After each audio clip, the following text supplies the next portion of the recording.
Have you ever found yourself torn between doing what feels right and what makes the most logical sense? You're not alone. This ethical dilemma is at the heart of a long-standing debate between two giants of philosophy, and it's more relevant today than ever. In today's world, we're faced with complex moral decisions that can have far-reaching consequences. From business practices to personal relationships, we're constantly navigating ethical dilemmas that challenge our values and principles. That's why today we're going to explore one of the most influential debates in the history of ethics, the battle between Ayn Rand and Immanuel Kant. Rand and Kant represent two fundamentally different approaches to ethics, and their ideas continue to shape our understanding of right and wrong. By examining their philosophies, we'll gain a deeper understanding of the moral frameworks that underlie our society. So let's dive in and explore what's at stake in this epic battle of ethics. In this video, we'll delve into the core principles of Rand's Objectivism and Kant's Deontological ethics. We'll explore how these philosophies apply to real-life scenarios, and we'll examine the strengths and weaknesses of each framework. By the end of this video, you'll have a better understanding of the ethical debates that shape our world, and you'll be equipped with the knowledge to think critically about your own moral beliefs. Ayn Rand's philosophy of objectivism is built on the principles of individualism and rational self-interest. According to Rand, individuals should prioritize their own happiness and well-being above all else. This means that each person should strive to achieve their goals and ambitions as long as they don't infringe on the rights of others. Rand argues that this approach leads to a more prosperous and freer society where individuals are incentivized to innovate and create. Rand's emphasis on individualism is closely tied to her concept of the virtue of selfishness. This idea is often misunderstood as promoting selfishness or greed, but in reality it's about recognizing that our own self-interest is a fundamental driver of human progress. By pursuing our own happiness and fulfillment, we're more likely to contribute positively to society as a whole. Objectivism also rejects the idea of altruism as a moral principle. Rand argues that sacrificing one's own interests for the benefit of others can lead to resentment and exploitation. Instead, she advocates for a more reciprocal approach to relationships, where individuals trade value for value and mutually benefit from each other's skills and talents.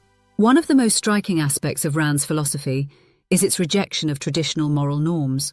Rand argues that morality should be based on reason and individual rights, rather than on duty or obligation.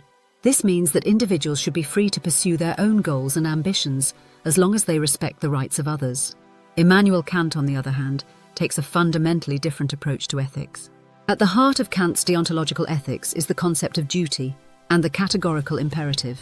According to Kant, our moral decisions should be based on a universal moral law that applies to all rational beings.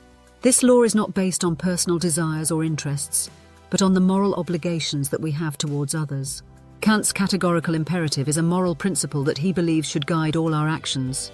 It states that we should only act according to a maxim that could be willed as a universal law. In other words, before taking an action, we should ask ourselves whether we would want everyone else to act in the same way. If the answer is no, then the action is morally wrong. Kant's emphasis on duty and obligation is closely tied to his concept of the kingdom of ends.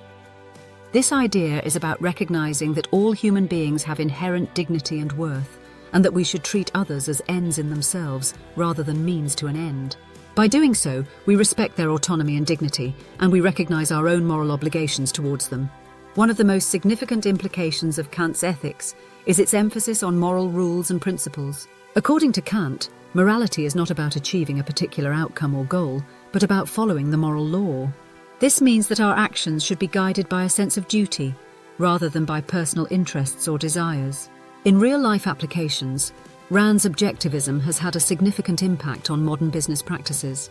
Many entrepreneurs and CEOs have been inspired by Rand's ideas and have incorporated them into their management styles. For example, companies like Google and Facebook have emphasized the importance of individual innovation and creativity, and have created cultures that reward entrepreneurship and risk-taking. Rand's emphasis on individualism has also shaped modern dating and relationships. The idea of dating apps and ghosting is in many ways a reflection of Rand's concept of the virtue of selfishness. By prioritizing our own self-interest and happiness, we're more likely to attract like-minded individuals who share our values and goals. However, Rand's ideas have also been criticized for promoting a culture of narcissism and entitlement. Some argue that her emphasis on individualism has led to a decline in empathy and social responsibility. By prioritizing our own self-interest above all else, we risk neglecting the needs and well-being of others. Kant's ethics, on the other hand, have had a significant impact on contemporary social justice movements. His emphasis on universal moral laws and the categorical imperative has inspired generations of activists and reformers. For example, the civil rights movement in the United States, led by figures like Martin Luther King Jr., was deeply influenced by Kant's ideas about human dignity and moral obligation. Kant's ethics have also shaped modern concepts of human rights and international law. The idea that all human beings have inherent dignity and worth, and that we should treat others as ends in themselves, is a fundamental principle of human rights law. This principle is reflected in international treaties and conventions, such as the Universal Declaration of Human Rights. However, Kant's ideas have also been criticized for being overly rigid and inflexible. Some argue that his emphasis on moral rules and principles can lead to dogmatic thinking and a lack of nuance. By prioritizing duty over outcome, we risk neglecting the complexity and diversity of human experience. One of the biggest challenges to Rand's objectivism is its rejection of altruism as a moral principle. Critics argue that this approach neglects the importance of empathy and compassion in human relationships. By prioritizing our own self-interest above all else, we risk neglecting the needs and well-being of others. Another challenge to Rand's ideas is its potential to promote a culture of narcissism and entitlement. If individuals are solely focused on their own self-interest, they may be less likely to contribute positively to society as a whole. This can lead to a decline in social responsibility and a rise in individualism. Kant's deontological ethics, on the other hand, have been criticized for being overly abstract and removed from real-life experience.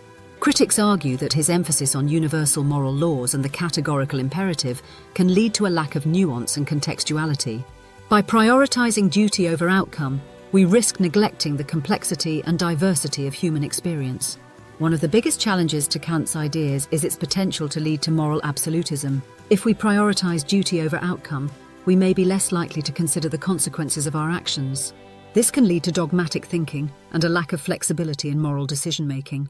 So, how do these two philosophies coexist or conflict in real-world scenarios? In many ways, Rand's objectivism and Kant's deontological ethics represent two fundamentally different approaches to ethics.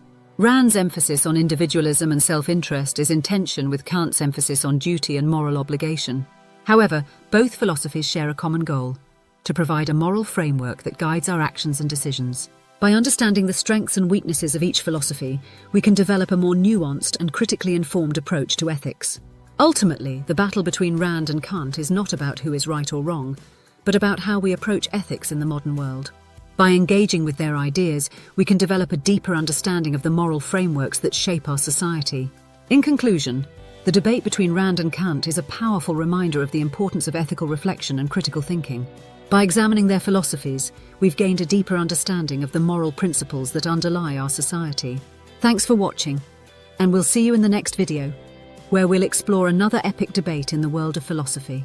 Don't forget to like and subscribe for more content on ethics, politics, and philosophy.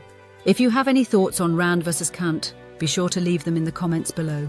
And if you want to explore more ethical theories and debates, check out our playlist on moral philosophy. Thanks again for watching, and we'll catch you in the next video.